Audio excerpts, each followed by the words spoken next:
Right now in Paris, there's a woman with more than 600,000 people tuned in to watch how she puts herself together each day. And here's what makes it remarkable.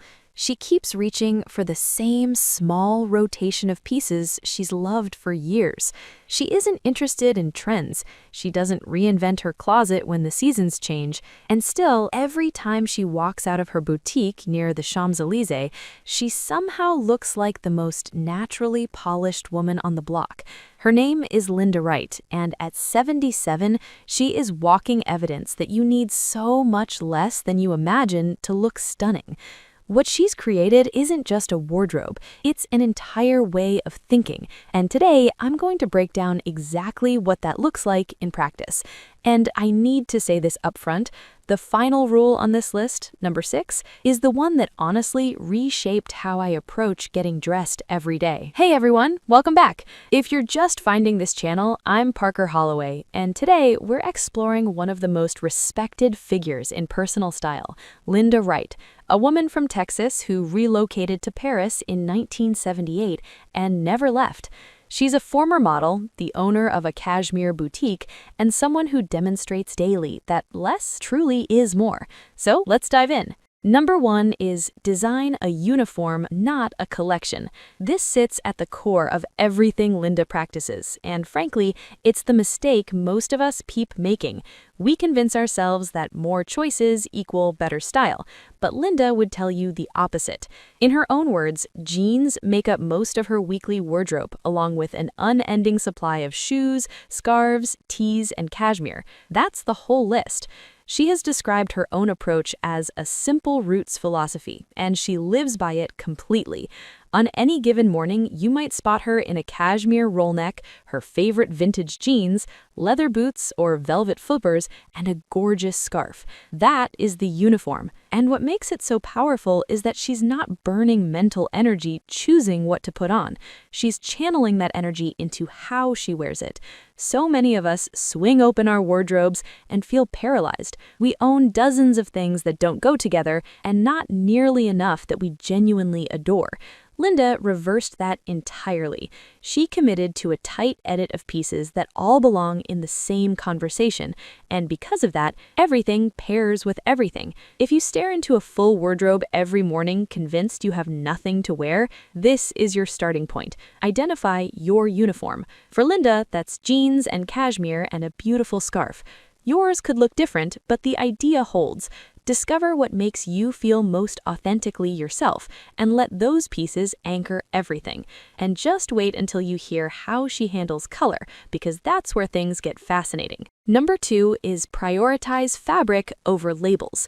This is a conviction Linda holds deeply, and once it clicks for you, it will transform how you shop forever. She owns a cashmere boutique in Paris called Crimson, nestled between the Seine and the Champs-Élysées, and every item in that store embodies her philosophy that what a piece is made from matters infinitely more than the designer name on it. She has her cashmere produced by a beautiful mill in Scotland, and she's described it by saying, "I love the way it takes on the form and curves of the body. It's soft and sensuous and just feels good on." And she's absolutely right. The difference is something you sense the instant it touches your skin.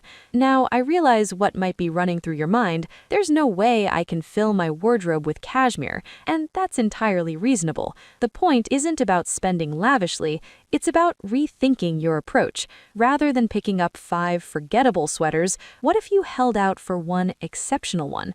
Linda holds on to pieces for decades. She has a bespoke velvet jacket from Savile Row that she's owned for more than 20 years, and it still looks incredible. That's what investing in quality actually means. You purchase fewer things, but better ones, and they genuinely endure. Your version of this could be merino wool or beautifully crafted cotton. What matters isn't the cost, it's the thoughtfulness behind every choice. Number 3 is make the scarf your signature move. Now, if you follow Linda on Instagram, and truly you should because she has over 600,000 followers for good reason, one thing will jump out at you right away. A scarf is almost always part of the equation. Silk stoles, cashmere wraps, oversized ponchos draped around her neck. She treats scarves the way most people treat jewelry, as the finishing detail that ties an entire look together. And what's wonderful about scarves is they remain one of the most powerful accessories available at any age and any size. Here's what most women do. They treat a scarf like an afterthought, something snatched off a hook when the weather turns cool. Here's what Linda does. She treats it as the focal point. She'll start with a pared-back outfit, a simple cashmere sweater and straight-leg jeans, and then layer on a vivid cashmere scarf in chartreuse or deep mustard or rich burgundy. And instantly, the whole look has life and character. What draws me to this is how achievable it is. You don't have to rethink your wardrobe to begin doing this tomorrow. Grab one beautiful scarf, something in a shade that brightens your face, and play with draping it, tying it loosely, folding it over your shoulders. The transformation is immediate. And if bold color feels like too much right now, begin with a textured scarf in a gentle neutral. There really is no wrong entry point. Number 4 is favor clean silhouettes over passing trends. This is something Linda does with such ease that it barely registers at first. But the moment you recognize it, you'll see it everywhere. She's drawn to straight-leg jeans, silhouettes that are relaxed yet structured, and garments that honor the natural line of the body without hugging it.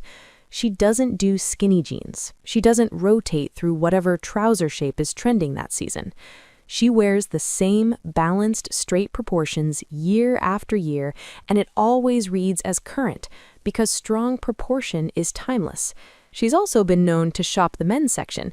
She once had a men's Chesterfield coat taken in at the shoulders for the right fit, and she'll reach for men's jeans when she prefers the cut and quality. What resonates with me is that none of this is about riding a wave. It's about recognizing that how something fits is everything, and sometimes the best fit turns up where you weren't looking. Most of us have spent years being told to dress for our shape according to rigid guidelines, and honestly, that can feel like a cage. Linda's philosophy is far more liberating. She's focused on clean lines, ease of movement, and looking unmistakably like herself. If you've been steering clear of certain cuts because someone once decided they weren't flattering on you, I'd quietly encourage you to reconsider. A relaxed, straight-leg trouser with a tucked-in cashmere sweater might just change your mind.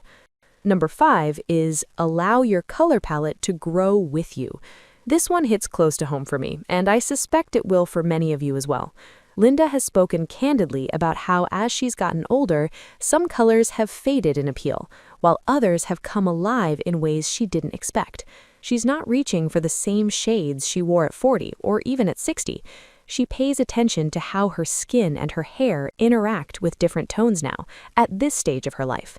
Her natural gray hair has become one of the most striking elements of her look, and it's changed everything around it.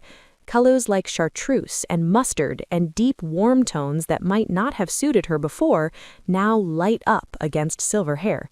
So many of us cling to the same safe palette for years because at some point we decided those were our colors and we stopped questioning it. But Linda's example is an invitation to explore again. Next time you're browsing or standing in front of the mirror, hold something near your face that you'd normally pass over. A warm gold, a soft olive, a deep terracotta.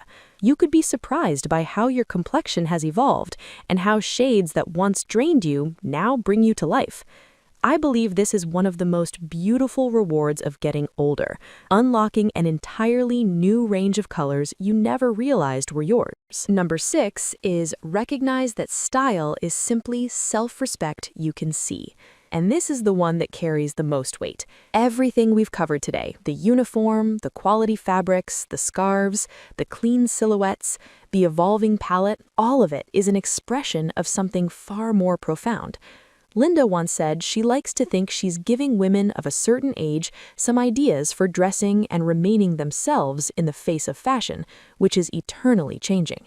And those words, remaining themselves, that's the whole thing. Because when you peel away the noise, that is what style actually is. It's not about appearing younger. It's not about chasing whatever's on the runway. It's about rising each morning and choosing to show the world the most truthful, most assured, most carefully tended version of who you are today. Linda gets dressed every day with purpose. She walks to her boutique near the Champs-Élysées. She welcomes her customers, she climbs ladders to pull cashmere ponchos down from high shelves, and she does every bit of it in an outfit that says, "I value myself and I value this day." That isn't vanity, that's grace. And every one of us has a right to that feeling, whether we're walking into a gallery opening or running errands on a quiet Tuesday. The question isn't, what should I wear? The question is, what makes me feel like the truest version of myself? And once you answer that, you really don't need very much. That woman who stops you in your tracks, not because she's dressed in anything loud or flashy, but because something about her just looks completely right.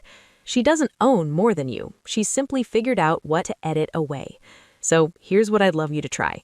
Tomorrow morning, before you reach for anything, stand in front of your wardrobe and instead of wondering what to add, ask yourself what you could remove. The answer might surprise you. Now, on the subject of women who've perfected doing more with less, next week I'm bringing you someone who approaches this same philosophy from an entirely different angle, and honestly, her strategy might catch you even more off guard than Linda's. You'll want to be here for that. All right, everyone, that's everything I have on Linda Wright and her stunning proof that you need far less than you believe. I hope this video gave you something useful and maybe a spark of inspiration. If it did, please hit that thumbs up and subscribe so you're here for what comes next. I'd really love to hear from you in the comments. What is the single item in your wardrobe you find yourself reaching for again and again? The piece that simply makes you feel like yourself. Tell me about it. I'm curious. Be sure to follow me on Instagram. As always, thank you so much for being here, and I'll see you in the next one.